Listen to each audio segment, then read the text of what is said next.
everyone, welcome back to Feather Stitch House. My name's Rebecca and each week on this channel I upload videos about embroidery and textile art to help you get creative.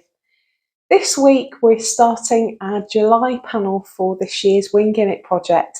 Now these are completely improvised pieces that reflect something that's happening in our life or in the world around us as we move through 2024. We build each piece through the month by taking a little bit at a time, and each week I show you the next stage. We're trying something today that I've never done before on this channel, and I haven't actually done since 1993 when I was doing my A-level art back at school. So this is a little bit of an adventure. I've been thinking about doing it for a while and I thought, what's the worst that can happen? Let's just give it a go. We're going to try some batik. Now this might seem like quite an intimidating prospect, but we're going to try and do it using things that most of us will have around our homes. So I'm using some tea lights. You could use bits of old candles that are left over. You can even do this with wax crayons. And I'm going to use some watercolour paint, but there are other things that you can use, and I will explain that as we go through the video. I hope you're excited to give this a try. Don't know if it's going to work, but let's have a go and see what happens. So gather some bits and pieces, and we're not going to stitch this week, so let's get batiking. In the UK, we are about 2 weeks away from the end of the school year, and my husband is a teacher. I've just left a job in teaching. My daughter's still at school. My son has just come back from university, and so even though we're halfway through the year, this time of year feels like a bit of an ending, and we start turning our attention to holidays and spending time together and going away and getting out of the normal routines of life. I thought that would be a really fun thing to look at through our July panel. Now this year we are going abroad for the first time since 2017, and the time before that was 2009. We are not a family that goes abroad often, and we are visiting Italy this year. Now my husband is actually Italian. He spent the first part of his life in Italy, and so being away for so long, he is absolutely beside himself with excitement to go. And I thought we could mark this period in our lives by creating a fabric postcard. So I've done a little bit of a sketch that is reminiscent of where we're going in Italy. So we're going to an Italian lake, and I've sketched out, this is such a simple sketch, there's almost nothing to it, sketched out a kind of scene that I can work with. So what I'm going to do is create the edge of a lake. I'm going to create a shoreline. This will be kind of sandy. I've got some rocks at the bottom, and I've put some Italian-esque trees along the top, and then there's going to be a little bit of landscape in the background. Now the source photo I used, this had like some buildings.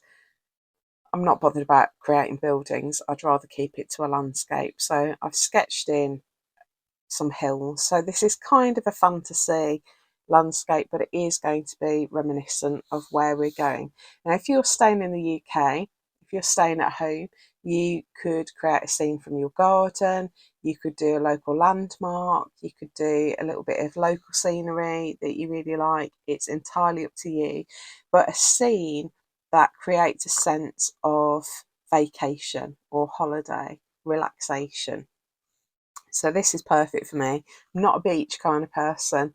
I do love the sea, but I don't like being in the sea. I like the sound of it, I like the look of it, I love watching it, but I'm not a sort of spend the day on the beach kind of person at all. So this is much more relaxing for me. I find sand very stressful, so this is a much more relaxing scene for me. And I've sketched out the size of my finished panel, and I've made sure my composition fits inside it. Now you can create your scene using a very similar technique to what we did back in April with the portrait, where you print out a picture and then you can darken up the lines around the outside of the shapes in the scene, and that will give you your sketch to work from. So if you're not a confident sketcher, that's a way to do it. So just print out a photo that you like, that's the right size, and you can use the shapes in that photo to create your outline. But we're going to start with an outline drawing. Let me just take you around what I've got on my table, because we're doing something completely different this month. I really like to keep this varied. I like to try new things. The whole point of Winging It is that we just have a go at things and experiment a bit. And I do apologise for the reflection of my lights in this. I will zoom in to get rid of some of these, but I've put some plexiglass. I've just got the plastic out of a large picture frame that came with a big scratch in it, and so the company replaced the plexiglass for me, but that's left me with this big piece of plexiglass, which annoyed me at first but actually is really useful. You want to protect your surface. Now, you might not have a spare piece of plexiglass. You could tape a bin liner down. If you've got any plastic packaging, that would work a treat, but you want to protect whatever surface you're working on with something that isn't absorbent. So putting paper down isn't going to work for this. You don't want paper, you want something resistant. So plastic is excellent. A bin liner opened out and taped down, that would be fine. I've got my fabric here, and normally we work straight on to the fabric with the padding, but I've just got the fabric this time because we're going to do something a bit different. So I've just got my piece of sheet. Now, 100% cotton is the best thing for this because it's going to take colour best, but this is polycotton, I think, but I know it's going to work because we tried it back in January. We're going to use watercolours again. We did this back in January to create a watery landscape. We're going to use them in a different way. Now, if you don't have watercolours, you can use anything that's pigmented. So you could use some ink. You could do this all in shades of one colour if you've only got one ink. So if you've got like a fountain pen or some ink cartridges, you could do this tone on tone in shades of one colour if you wanted to. If you do have watercolours, that's ideal. You could probably even use something like food colouring for this. So if you don't have paints and things like that, food colouring would work. And in a pinch, you could even use something like eyeshadow pigment dissolved in some oil if you want to. It probably won't dissolve in water. You could try it, but if you've got something like that, that would work as well. So you want a wet colour. If you happen to have loads of dyes, that's even better, but I don't have loads of dyes, so I'm going to work with what I've got. I've got some watercolours. You're going to need some brushes for your paint, but you're also going to need some brushes that you are happy to ruin. These are not going to be particularly useful to paint with after we've finished what we're doing today. So these are really cheap brushes. I think I got them from the Range or the Works or something like that, which is like a budget stationery bookshop in the UK. And these, I think they were about £2 for a pack of 6. So these are cheap brushes and they're past their best. The bristles are all splaying now, so I'm happy for these to be used for this. And we also need some tea lights. Now, these I found under my sink in my kitchen. I've given them a bit of a rinse because they were extremely dusty. Don't really know why they were there. Tea lights work a treat, but you could also use, if you've got like a candle making kit and you happen to have some soy wax granules, that would be ideal. If you've got some old candles that are burnt down and you can't light them anymore, but there's wax at the bottom, that's fine. What you need to be aware of is that if the wax has colour to it, it is going to dye your fabric. So if you don't want to add any colour, white works the best. However, if you happen to have some wax crayons, they work brilliantly as well, and you can use the wax crayons to create your colour. So if you want to use old crayons, you break them up, and I'll explain the process in a minute, but you can just paint the shapes with the coloured wax crayons, and it will cut out the need for paint. So you can do it like that. So what I'm going to do is, well, what we're going to do is some at-home easy batik. Now this may work or it may not. I haven't tried this. Everything is done on camera. So it is, you know, whatever result I get, that's the result I'm going to work with. And this is one where you've got to really be happy for it to go wrong. Because we aren't going to know whether it's worked or not until the very end. So it's going to take a bit of bravery, but that's okay. What's the worst that can happen?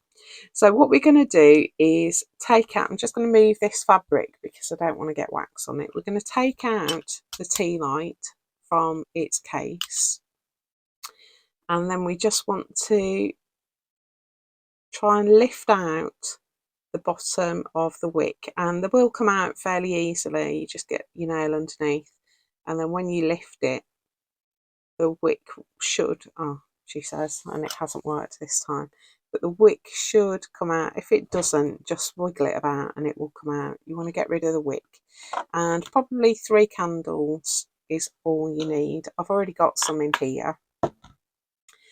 We're going to break them up into a glass container, and it's really important that it's glass. You can't really do this in plastic. Definitely don't do it in metal. So we break that up. If you are using wax crayons, silicone cupcake cases are brilliant because you can put one colour in each case, put it in a muffin tin, and there are various ways that you can do this. What we're going to do is melt this wax down. I'm going to do it in a microwave. I've done it in a microwave before. It takes, for 3 candles, it takes probably 80 seconds to melt the wax, and 3 tea lights will give you about that much wax. So it will give you just shy of an inch of wax in the bottom of a small jar. This is just a jam jar.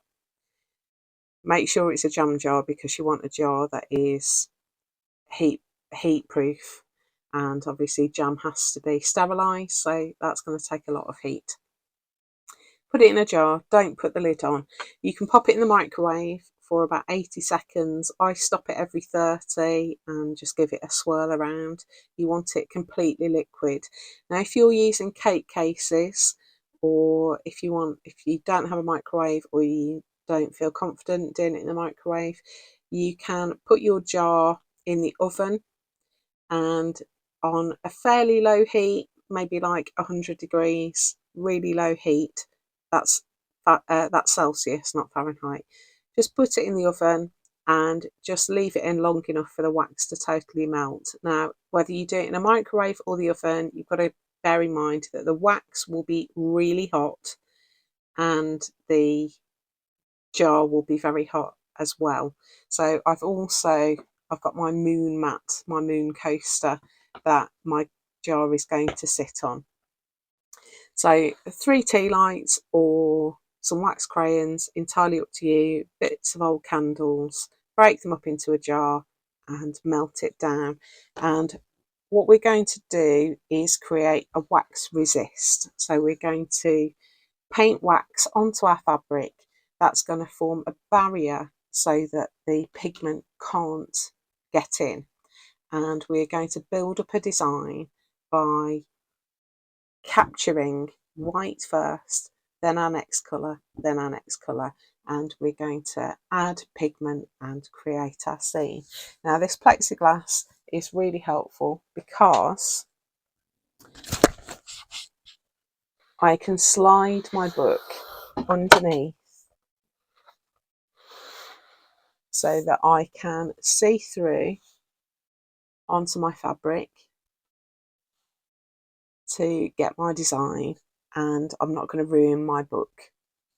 So we can create our seen with our wax shining through it. I might put a light box underneath as well, just to help me. So once we've started putting some wax on, it might be quite difficult to see through the wax as well. So I'll see how it goes, but a light box might appear at some point, but you can see through there the design. If you want to, you can sketch the design out onto your fabric.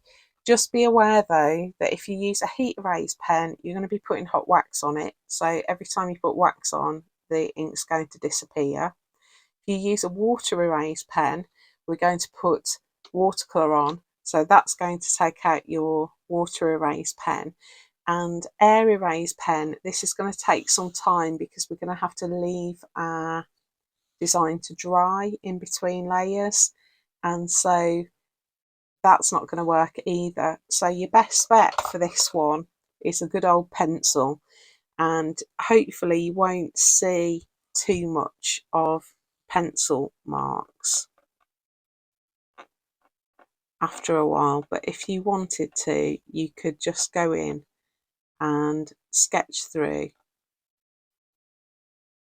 with your pencil to add the outline on, and that will give you a little bit of a clearer idea of where your lines are. So I'm going to go and melt my wax and make up some watercolours in my palette, and I'll be back shortly to show you the process. I hope you're as excited about this as I am. Right, I've zoomed in a bit, so I've taken away some of that awful glare from the ring light, and I've mixed up a little bit of blue paint. Just got to make sure I don't get my paints mixed up. And over here, just bring it in a little bit more, is my wax. I've mixed up my paint because I want to be able to work relatively quickly. I'm going to start on the sky, and just be careful when you're microwaving because the glass obviously gets quite hot. The good thing about that is that it's going to keep that wax melted for a good amount of time, so that's quite helpful. So what we're going to do now is paint, and we're going to start off by painting anything that we want to remain white. So I'm going to start by going around the edge of the lake, and I'm just dabbing on the wax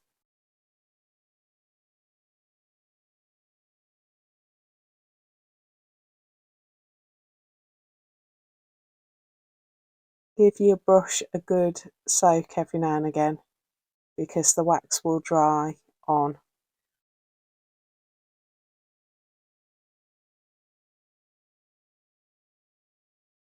And this is a bit of a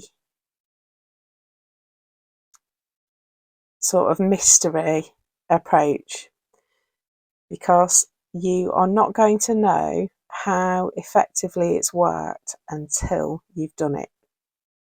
So until we add our colour, we won't know for sure. What I want to create is a sort of foamy light coloured shoreline, and the wax is going to form a barrier that's going to stop any colour from passing through the fabric. So I'm just creating some white around these rocks. I'm just dabbing it on with my brush, a good swirl around every now and again, and you can see that the wax in places is soaking in to the fabric. So that, I'm hoping, is going to create a nice seal.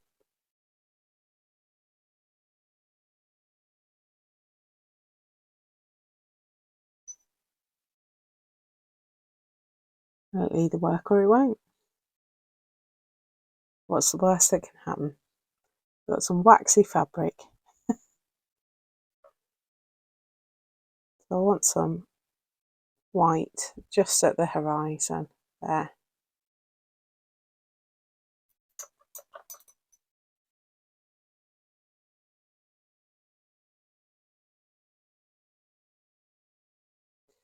And let's create some little white flecks in the water as well.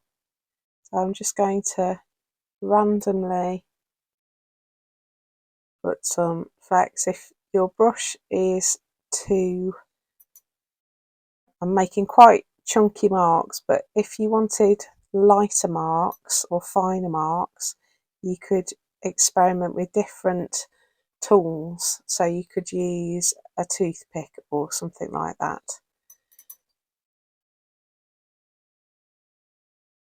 And remember that the closer you get to yourself, the bigger the marks will need to be, and that will help you create a sense of perspective in your piece. So I'm hoping that everywhere we put a mark of wax is going to stay white. Just want to create some shimmer on the water.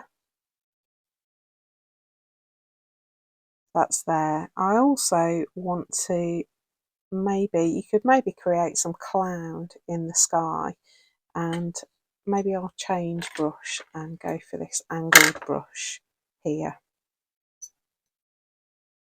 And I'm just going to drag it across.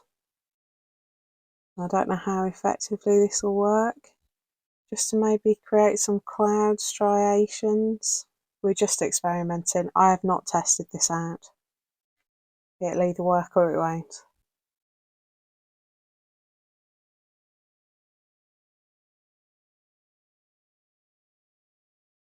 So a few cloud striations. So what I'm hoping is that everywhere we've put a mark will remain white.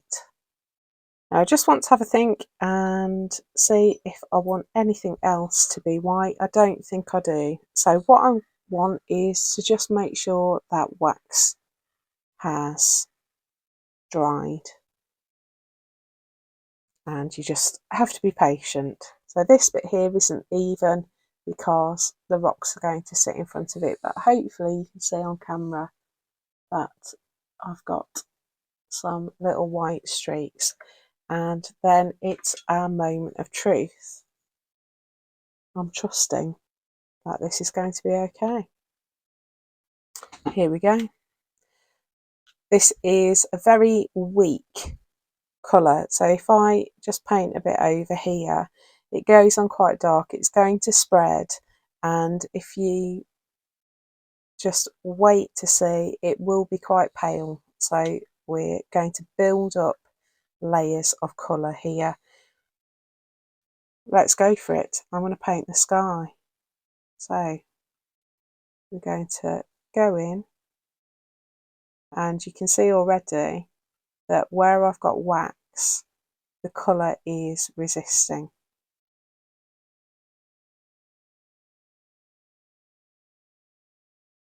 Now we watercoloured on fabric back in January. This is a different approach again. So hopefully you're going to find this fun. You can dampen your fabric if you want your watercolour to spread further. You might have overdone the wax on this area of sky, but it's fine. One thing you're going to have to think about is the way colours work together. Now I'm just going to go right across the sky because I know that when I'm painting my trees, I can put green on top of blue and it's going to be fine. But if I wanted to put yellow on top of this blue, it's going to turn green and there's nothing I can do about it. So don't put any colour anywhere where you want something very, very different. So you have to work tone on tone, really.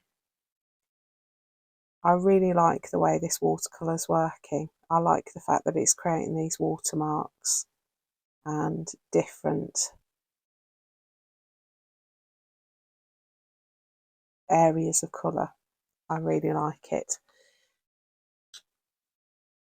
So I've gone into where my tree's going to be. I think I'm going to go all the way down because the way the branches on my trees work, sky will be visible in between them. So I'm not going to worry too much. What I don't want is to do too much into the shore. Because my fabric creates bleed, there is going to be, can't control it totally, and I'm fine with that. That's the nature of working on fabric. But I don't want to come too far down. Probably come a bit low here, but it's okay. We've got a nice skyline. Now what we can do to not mix up my jars here is deepen that blue a little bit at the top. So I've got a different shade of blue here.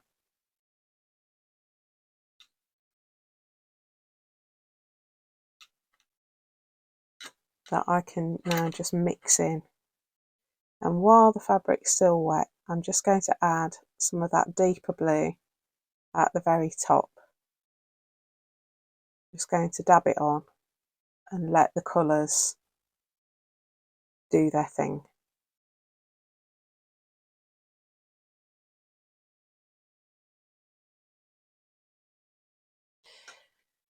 I also want some blue for the water. I don't want the sky and the water to be exactly the same colour though. So we're going to have a little bit of a play. I still want it to be very pale. This is going to lighten up even more because once the water dries, it's going to get paler. I think I'm going to put a little bit of green in my lake water though, just to change that shade a little bit. So we'll make the lake water a little bit more of a sort of teal colour. And you have to remember you can add, but you can't take away colour. So we're just going to go easy. So that's a nice shade as our starting shade. We can add more flecks of colour as we go along. Now I've got a big wash brush here. I'm just going to dampen the fabric just to help the process along a little bit.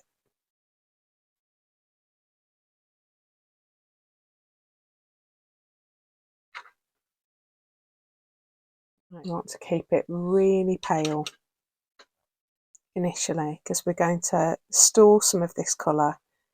When it's dry, we're going to add some more wax on the top to hold this colour while we add some different shades. So I don't have to cover the entire lake area. I have created a boundary with that wax, so it's not, the lake isn't going to leach into the sky too badly. And I can also go in with some water just to spread that pigment around.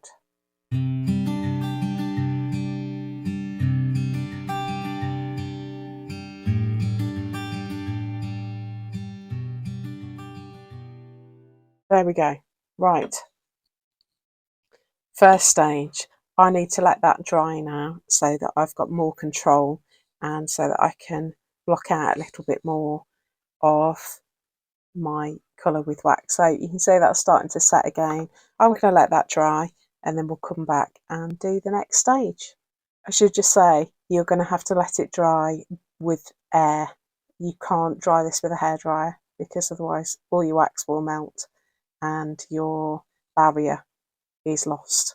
So just leave it to do its thing. Let it dry. You could definitely put a fan on it if you wanted to, a cool air fan, but don't try drying it with a hairdryer, which I know lots of people like to do with watercolour. It's not going to work for this one.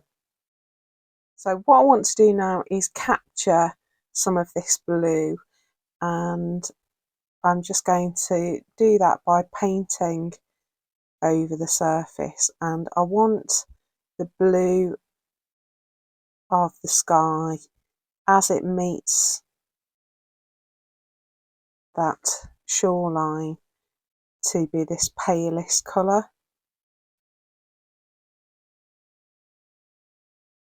I'm just going in with that wax, and I can make it a bit sketchier as I go up, that's fine.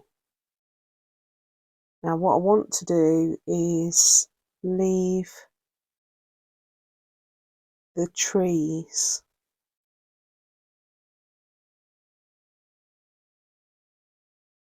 unwaxed. There we go. That's going to help a little bit. So I can now paint around the outside of the trees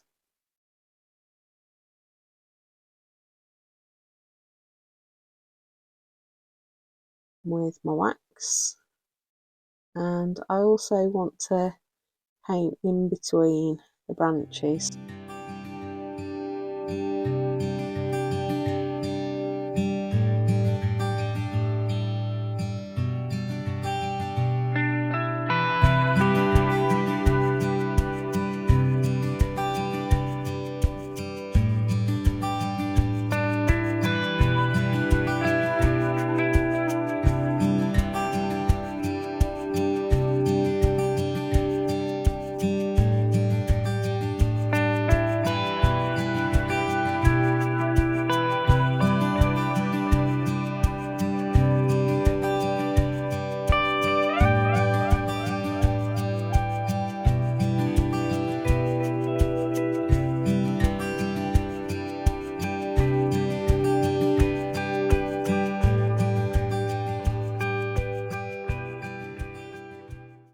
And now I'm going to come back in and add some more wax onto the lake. So I've got my white fabric.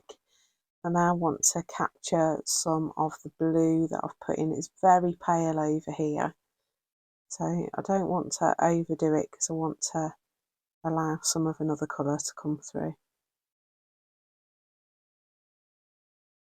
Just dabbing in the wax, and that will form a resist to capture the blue that we painted on before. So we're going to have less of it as we get away from the shoreline. We want the water to look like it's getting deeper as we move away from the shore.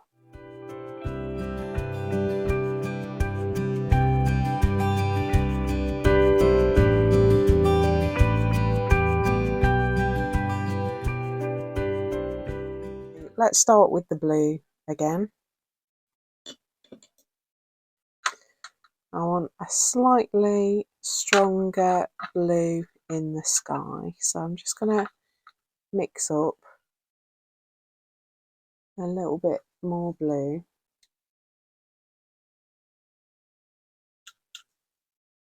Over here, and I'm just going to sweep that across at the top. You can see where it's resisting the wax, but I think it will just be nice at the top edge.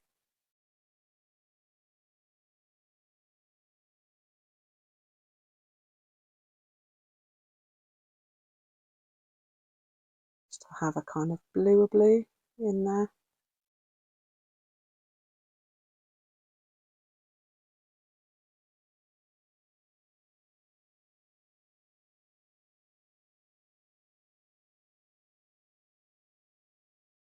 Like that. And then I've mixed up some more of this sort of greeny blue. Now watercolour is going to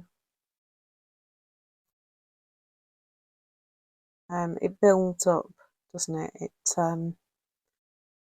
You can layer watercolour, and so we can just keep building up this. That's better. So just going to add some more colour onto the water, and that's going to darken it up and gradually you might just be able to start seeing the tone building, and these little sort of blotches I don't mind at all because it's part of the wateriness. So batik, you get this lovely mixture of watery dye and the resist, and I really like the way that the two textures sort of merge with each other.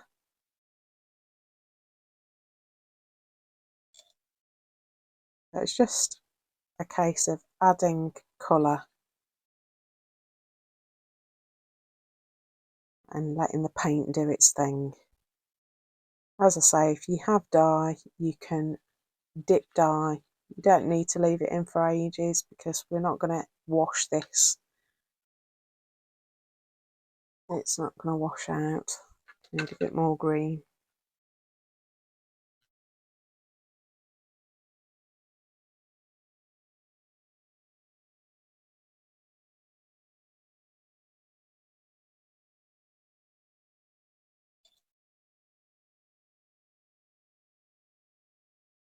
So if it's not spreading like you want it to, just go in with a little bit more water, and as you wet the fabric, where the wax isn't, the colour will start to spread. So we're starting to get much more of a watery feel, and hopefully you can see here we've got our white areas. That's where we started, and this is the light blue that I've just caught. So we're going to gradually build up until this is a nice deep blue, and then we've got a nice bit of resist at the top.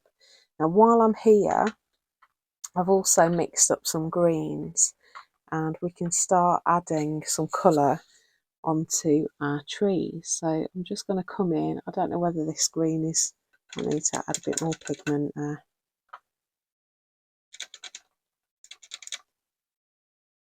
That's a bit better. So I'm just going to add in some green, and I can mix my greens, and because I've already gone in with blue over here, I'm getting some blue tones as well. But because we're working tone on tone, it's not too big a deal.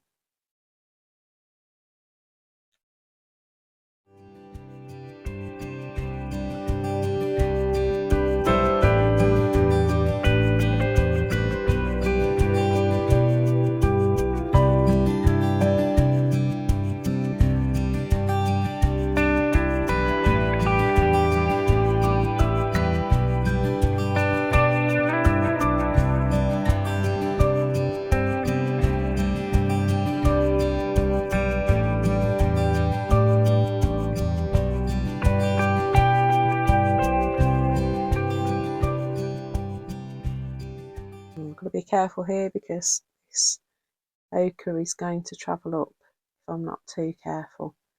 So I think we'll leave it there.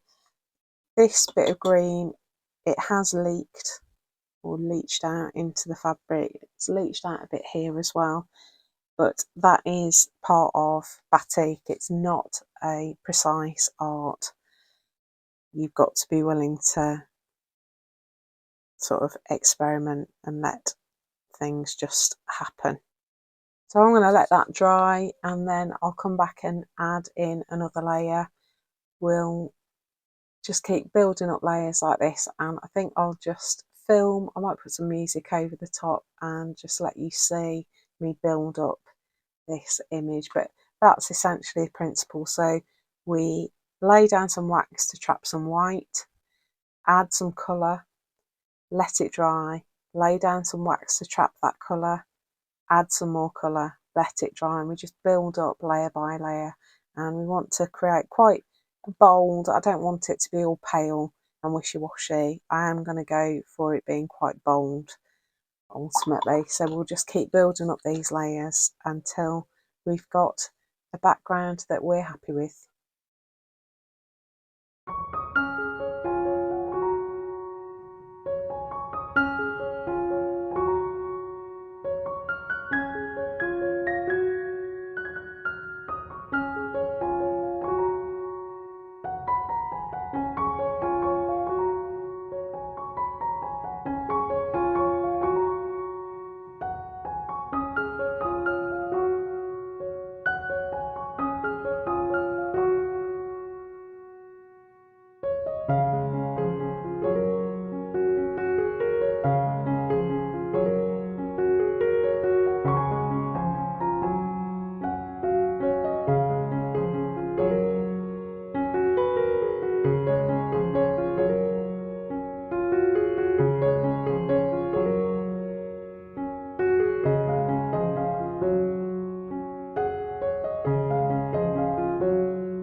Okay, we're going to do our last stage, and I've spread out released it from the background. There's wax all over that, but I'll scrape that off later.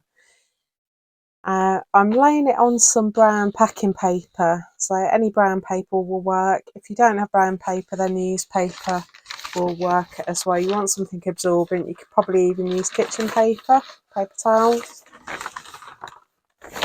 And I'm going to lay that over the top. Just want a single layer, really.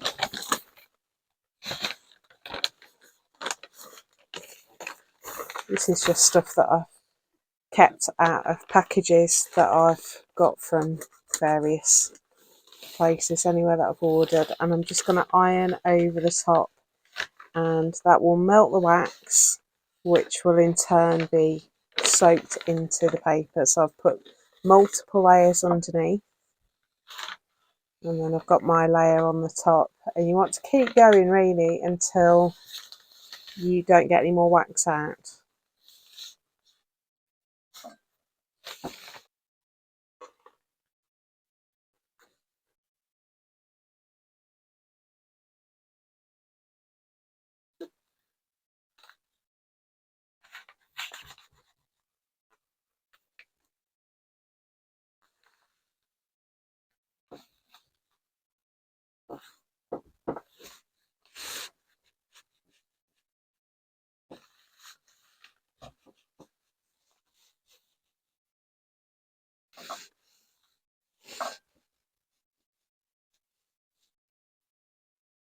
I think that's pretty good.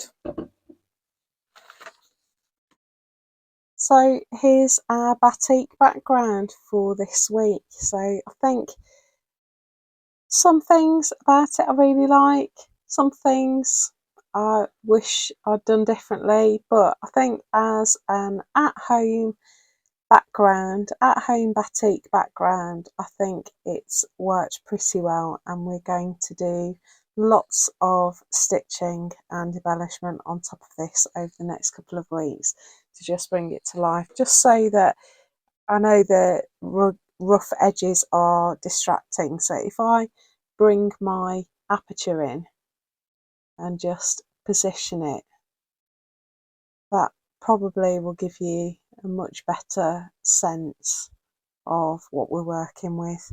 So we've got our rocky foreground, we've got our beach, and we've got a tree line in the background, and then we've got our trees as well that are just going to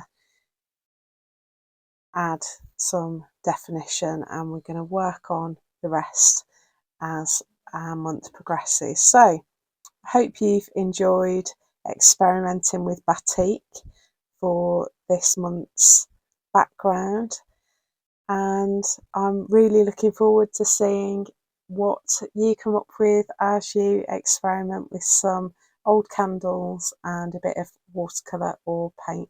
So thanks so much for watching. If you've enjoyed this and you want some more embroidery or textile inspiration, I'll link a video over here, and down here I'll put the Winging It playlist for this year so that you can see all the projects in this series. Join me again next week to see what we do next. Have a great week, and I'll see you soon. Bye.